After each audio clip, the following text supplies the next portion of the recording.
Welcome. It's spring football. Today we're here at East Ascension High School, Gonzales, Louisiana, home of the Spartans. Joining me is head coach Brock Matherne. Coach, good to see you again, bro. Always good to have you around, dog. Oh, yeah, well, you know. Always. I got it. You know what, bro? I got in trouble this past season because I may have done one football game, 2 basketball games, and 3 track meets. Hey, I'm sorry. Y'all got to forgive me. I got kids that play sports too. Yeah, no doubt. And then for the entirety of the 8 years, this was the first time I just watched my kids. I'm not tripping about that because they needed me this season. Again, proud of my baby girl, IMG, UConn. Proud of my son. I can't say where he going yet because I don't want to get killed, but he going somewhere and it seemed like it's going to be big. So, yeah, that's what's up. Man, this is your second, third, fourth. You got a partial spring, summer last year. This year, you finished the full football season, and you've been able since November. You've been able to get to know kids that weren't seniors and define who they were and what they were going to be like, and start preparing them for what future of Spartanville is going to be like. But in the process of that, and this is what I want to start with, Coach Rich, head coach at Donaldsonville, Coach Martin, he was the head coach in Lake Charles. Pineville, my bad. Yep. Got the Turlings Catholic head coach. Yes, sir. You have the Cecilia head coach. Yourself as the great overviewer. How much more comfortable has this made the process of going into this spring more comfortable for you because of having 5 head coaches on staff now? Yeah, I mean, I think right now, you know, the process was a long process, you know, getting them moved down here, trying to get the whole staff together. We had so much change in the staff that I think at the beginning it was difficult because it was only 3 or 4 of us here.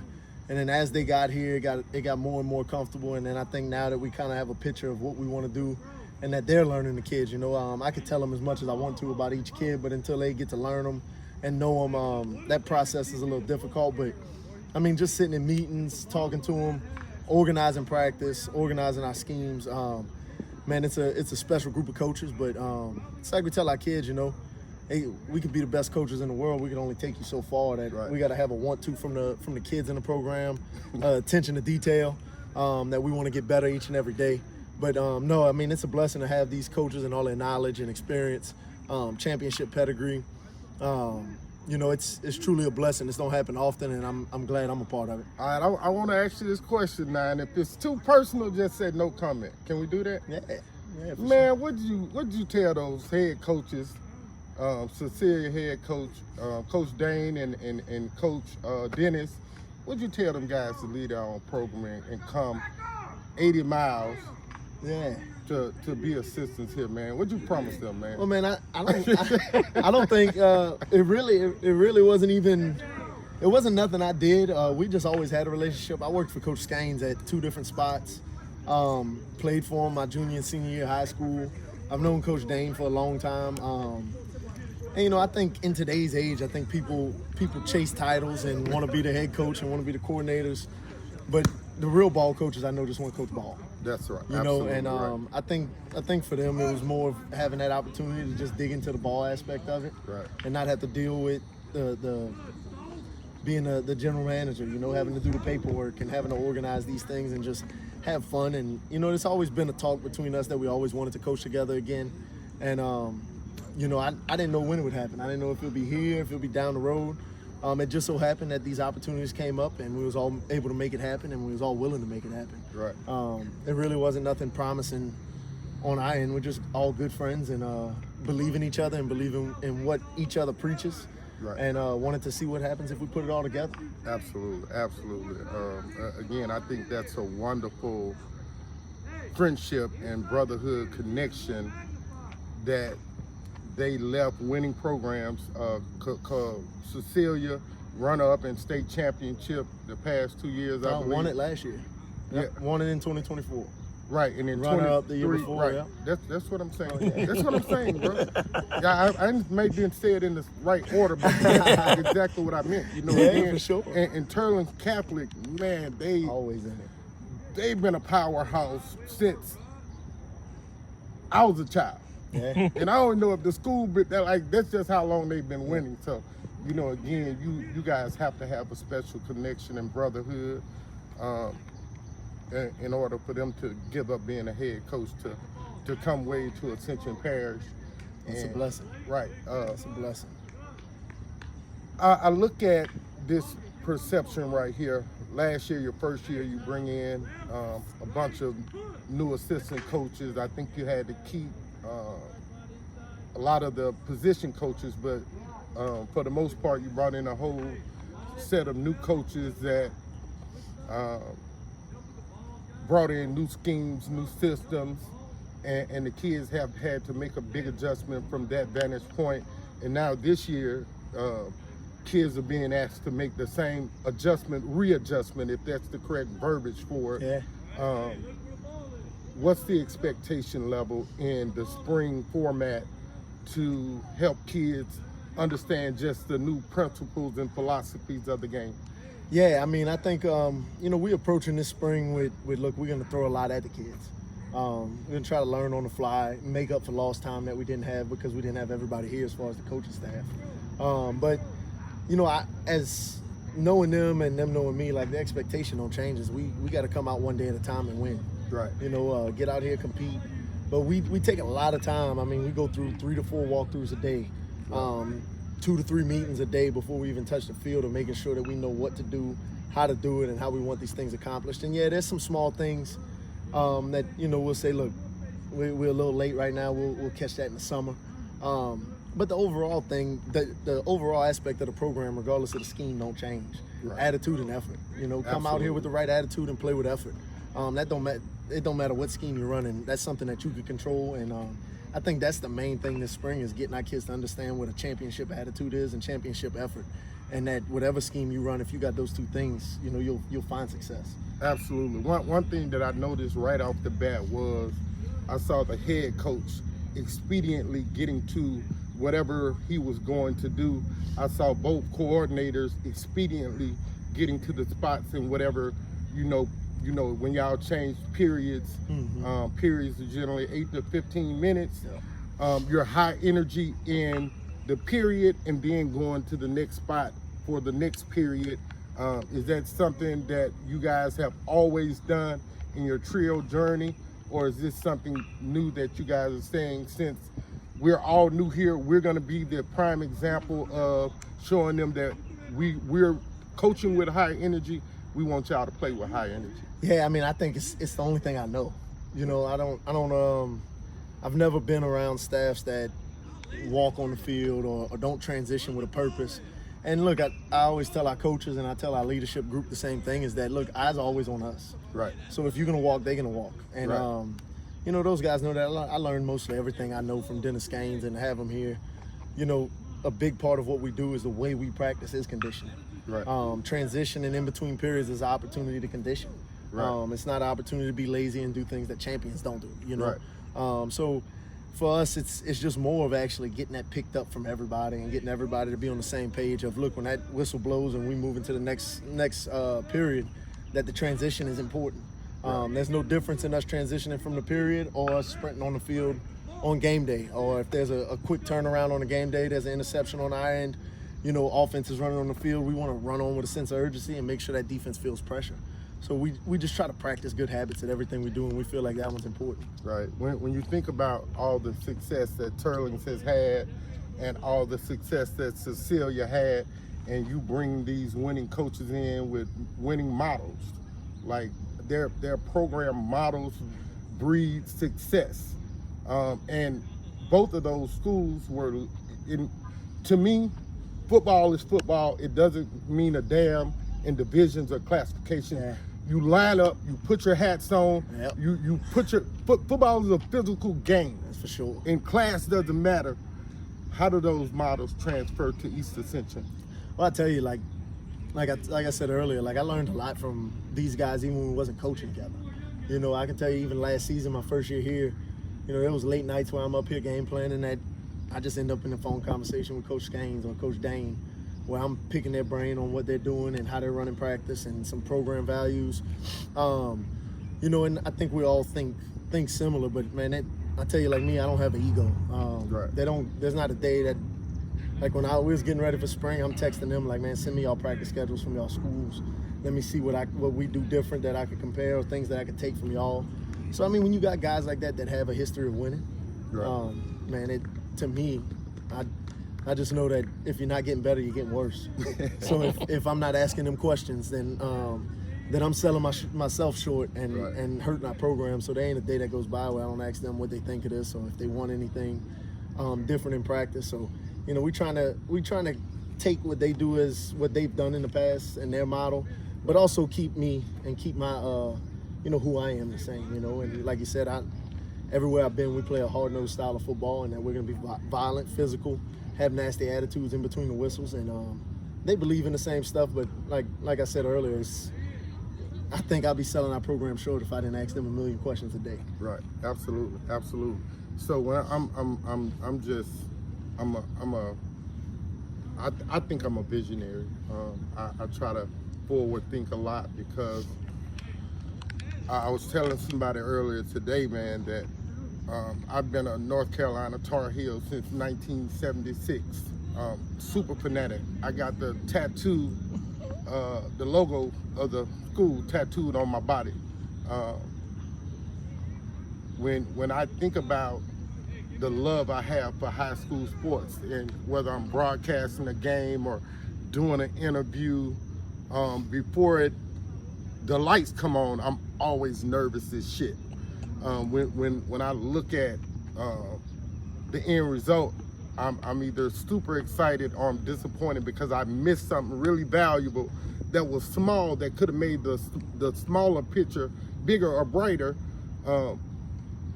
Coming into this season ends, Hunville, never a slouch. How'd you pick Hunville? Was that a feeling that did it make you sweat bullets in saying I'm gonna call Hunville, or when Hunville called you, did you have any nerves about playing the game with so many young kids, losing so many upperclassmen from last year's team, and having so much pre-work to do? How'd that feeling feel? What you mean with Hunville? Because I'm maybe Thibodeau. Oh, Thibodeau. Yeah, Thibodeau, playing my bad, Thibodeau. Yeah, all good. Thibodeau. Yeah, Thibodeau. No, man, I got a great relationship with Coach Narcisse. And, you know, we originally was going to play our spring game against Cecilia. And then, of course, Coach Skanes came down here. And, you know, they had their process in hiring their new head coach. So I knew our timetables would be different as far as when their spring would end and when our spring would end. So I got a great relationship with Coach Narcisse over there. And I know he's going to run a top-notch program. And you really want to. Extremely well at Ascension Catholic. He did a great job. And, you know, I know him and a few of his coaches. And I just know we're going to get a quality competition. Right. You know, when you go into a spring game, and it's really for us, the way we think in our program is that outcomes don't matter. It's what you do within the process of those the outcome that creates the outcome for you. It generally equals 1 hour and 20 minutes. Either way you go. No doubt. And you know, with Coach Narcisse, it was just more of a thing for us of, I know that he does things the right way, we do things the right way, and you want that quality of competition. You don't want to go out there and have anybody injured or have any kind of just nonsense going on. And I know that he runs a clean program, I run a clean program, and that we both are going to be able to get each other better. And it's two 5A programs that's looking to go into the same direction. Absolutely. Not that I'm trying to bring him into this, but I definitely want to shout him out because he's been at Thibodeau 2 months, 3 months, and a parent made a great post about him on social media already about the big changes that he's made there. So I agree with you. He's great. Look, he's been a disciplined head coach. Yeah, he comes from a ton of adversity in life, and man, I got nothing but respect for him. A good friend of mine. We talked on the phone last night, just talking about each other's programs and things that we're changing, and things that got to be corrected within the program because look, we both got a good idea of what it takes to get to the top. Absolutely. And man, I can't say enough how young he is how mature he is for his age. He's gonna have a ton of success in the future. As a guy that has had a couple of stops under your coaching route, what's different about EA? Man, I think the biggest thing is, to me, is that the kids are hungry. Like they want to be coached. They want discipline. They want to win. And I just think that, especially in this generation, I don't even think this is just that East Ascension. I think as this generation of kids grow, I think they need people that need to teach them the things that it takes to win, and that it's more than just within the whistle. Winning is not something you do at practice. Winning is something you do on a daily basis. Absolutely. And like, to me, look, I was at St. Louis Catholic, had a great time there. But the biggest thing for me is I think what drives me is I wanted to be around kids that needed me more than I needed them as far as life. Right. You know, I had some very fortunate kids at St. Louis, and we had great times, and there was some kids that I know I made a great impact on. But looking at this program and the history of the school and the tradition that they have, I just feel like it's one of them programs that can be up there with the Destrahans, the Right. Zacharys, the Rustons, and I just think that Easton's, the Cars. yeah, and there's, absolutely. you know, Gonzales is a great place to live. This school is one of a kind, and for me, it was a no-brainer of why not? You know, why not take that opportunity? And I'm enjoying the process and getting it to where I believe it needs to go. I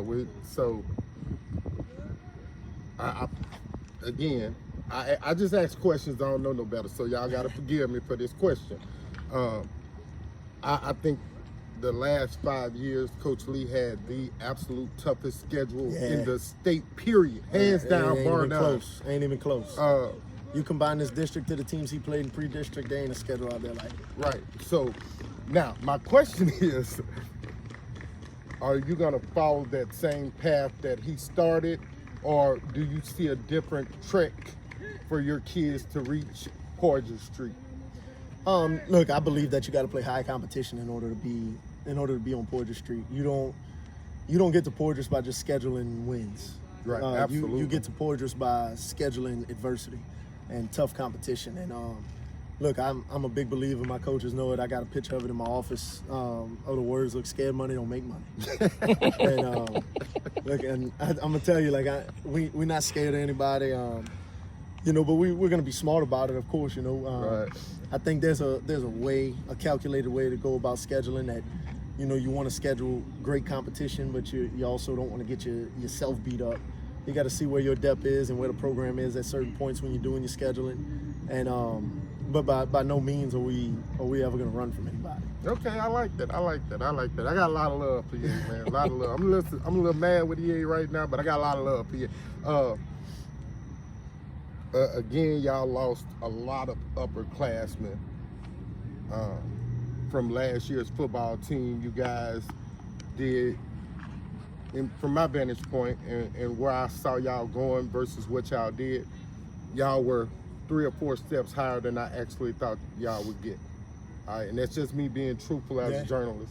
And it's no disrespect to no kid, because I know you before you got here. Yep. You know, I knew you before you got here. I don't know if people knew that. Yeah. So I know your bar is high. Oh, yeah. And I know you ask kids to go above their level of play. But when you look at the group that you got coming back, I got to give half of the credit to Coach Lee and half the credit for you. You know, you guys have a high major kid in Bryson Martinez. Looks like y'all are going to be looking to use him in a multitude of different situations.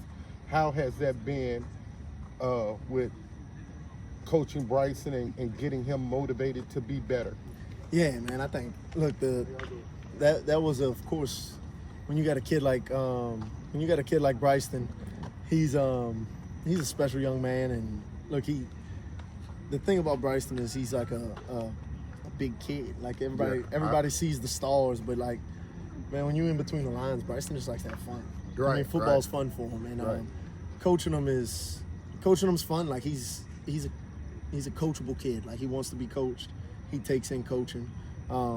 And when we presented him that we have the opportunity, because I mean how athletic he is. You've seen him in basketball. Oh yeah, without the a things doubt. he could do. I've known him since seventh grade. Yeah, I mean he's a special talent that God blessed with some size and athleticism. Right. That you know, when we approached it to him, he was like a kid at a candy store, smiling from ear to ear. But no, man, I think overall, like, I can't sit here. We ain't got enough time for me to say how special the kid is and how much of it's a privilege. Like I tell him too. I mean, look, it's a blessing for us to be able to coach a kid like that. But the blessing of it is that he wants to be coached. I got to watch the last hour of practice. Coach, I ought to get on you about that too right now, but I'm gonna let you make it because I like you a lot. I saw a bunch of young kids because I was on the side when they were going through one-on-one receivers versus DBs. I was on the younger kids side. I want to tell you right now, I love the effort, the energy, and the competing that happened on that side. Yeah. And if you compete and learn to compete as sophomores, moving up, trying to make it to the varsity level, when you get to the varsity level, you're prepared. Yep. What are your expectations from the younger kids and having, I don't want to say a better culture in coaching, but definitely coaches that know how to win. Like that gotta be said. Yeah. In order for EA to be respected this year in the way that I believe you all are gonna make teams respect y'all, because they're about to see a lot of stuff from these kids that they've never seen before. Yeah. What are the expectations and what will you be looking for in the future from these younger kids as they grow? Well, look, I think the most important part when you look into developing a program is that key word right there is develop. Like everybody gets so, and I've been there before. You go to some places where it's all about the varsity team. Right. And it's about how many reps can I get the ones, but our program is about developing young student athletes. Right. And if we're not finding and stealing reps here and there for them to go compete, then if they're just standing on the sideline, then we got a problem, Right. So it's always the big thing we always look at when we meet in the coach's office is how can we steal reps to get those younger guys developed. Because look, at the end of the day, you said it. Yeah, we're all focused on this year, but you also got to keep in the back of your mind years to come. Right. And if those kids don't get developed and you wait till their juniors and seniors to get them reps, then you 2 years behind. Absolutely. So I mean, for us, look, I'm extremely excited about this young group. Look, that the 28 class is extremely special. Kids I had as freshmen this past season. And the freshman group we got coming up, I mean, they got a chance to be special too. Yeah, you got a kid that I coached, man, that's been a monster. Like, I coached him in youth football. He was a monster then. I want to shout out Jordan Elder. Y'all look for Jordan Elder's name. He's gonna be a bad man. Yeah. Because he probably scored 28, 30 touchdowns out of middle school last year. And he's definitely, he loves to be physical. Yeah. So I got this question, Coach, and I only have one or two more questions. I only got a lot of questions because I didn't bother you last year because I wanted you to get in and get comfortable. I think that's a route that I'm got. Like generally I catch a coach as soon as he comes in and get hired, but he don't really know nothing about his team. It takes time. Right.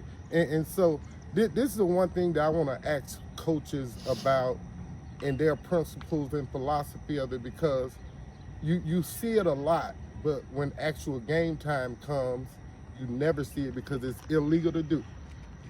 Can we turn around and take a look at the beautiful football field?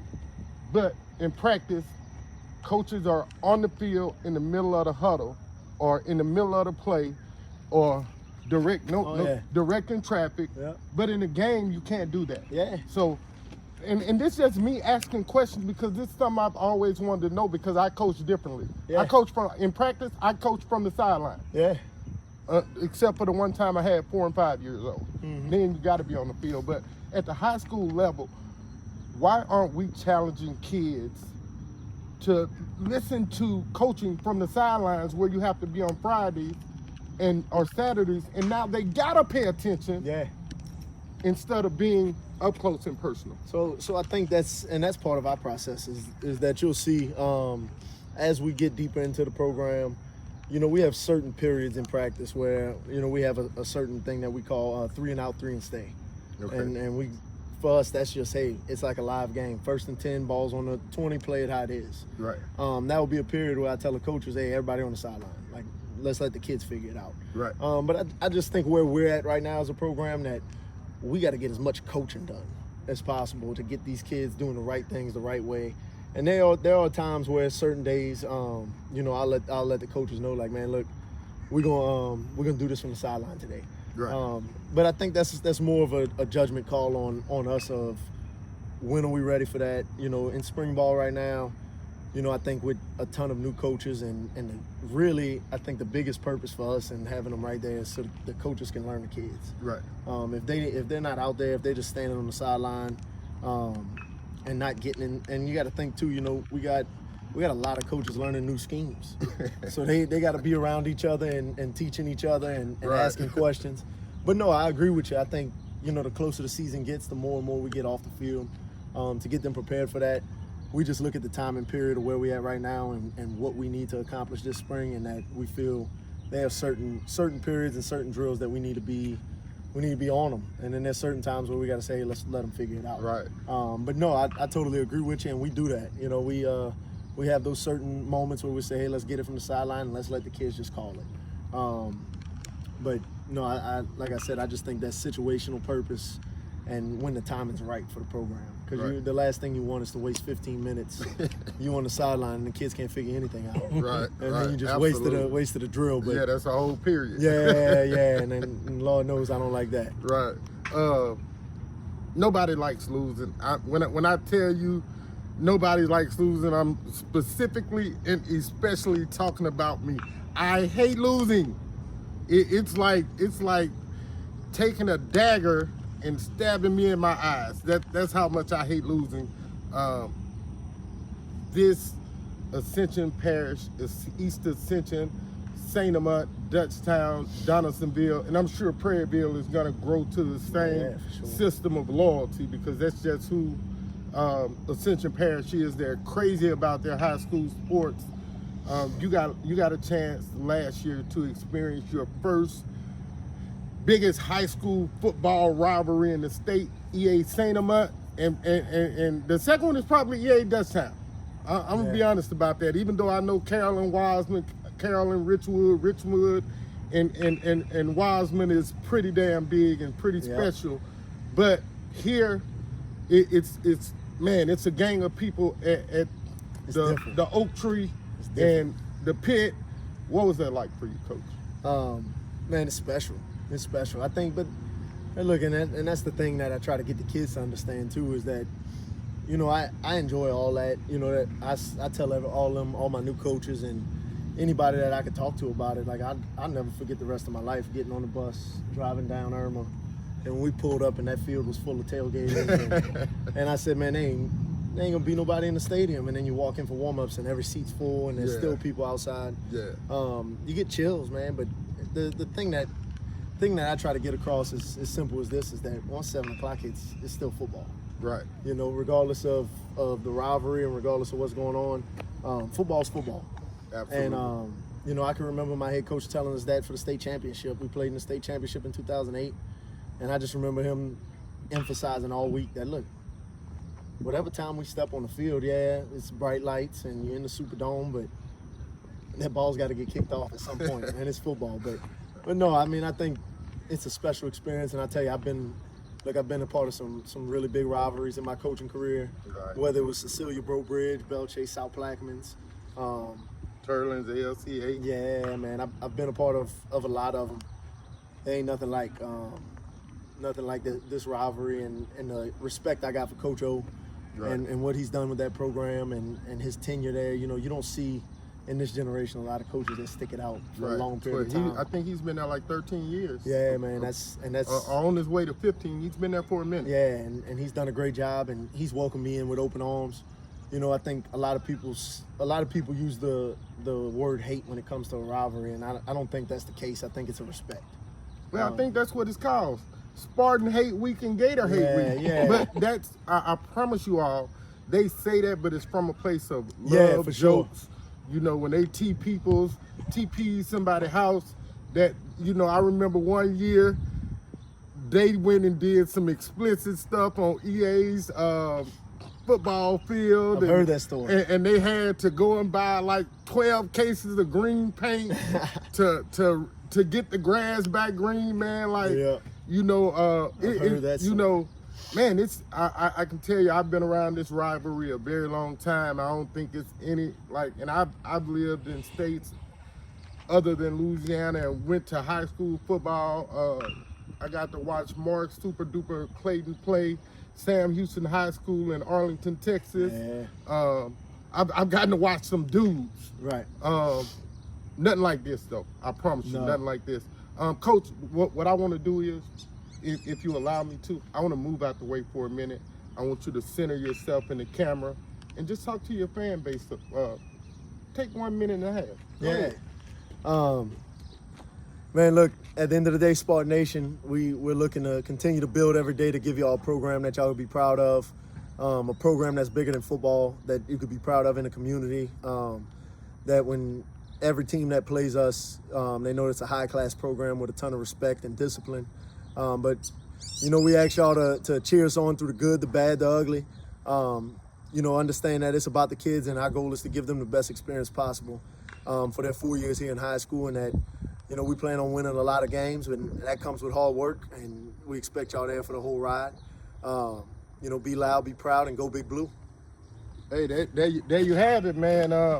We want to thank, man, Coach Matherne, Coach Brock Matherne. We want to thank you, bro. Well, thank you.